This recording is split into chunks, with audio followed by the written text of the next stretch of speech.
السلام عليكم. لا تنسوا الإعجاب والاشتراك في القناة تشجيعا لنا لمزيد من العطاء والتألق. إن أرجل الدجاج يرميها الملايين من الناس، ولكنها اشتهرت كطعام للفقراء. إن أرجل الدجاج ذلك الطعام الذي يحتوي على العديد من الفوائد، فهل سخر الله عز وجل تلك الفوائد لتكون خاصة بالفقراء الذين منعوا هم وأبناءهم من اللحوم؟ سبحان الله.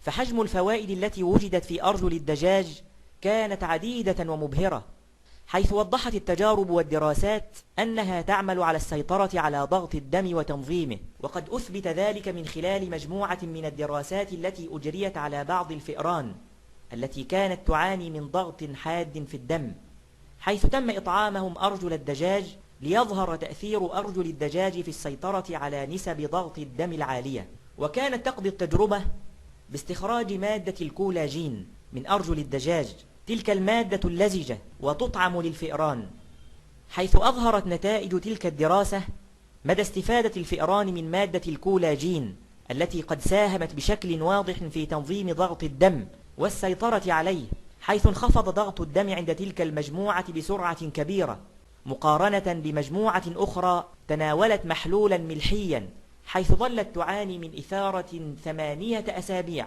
فهل ستكون أرجل الدجاج في يوم علاجا لضغط الدم لكونها بعيدة عن الأدوية الكيميائية والإبر الدوائية الضارة لأجزاء أخرى من الجسم؟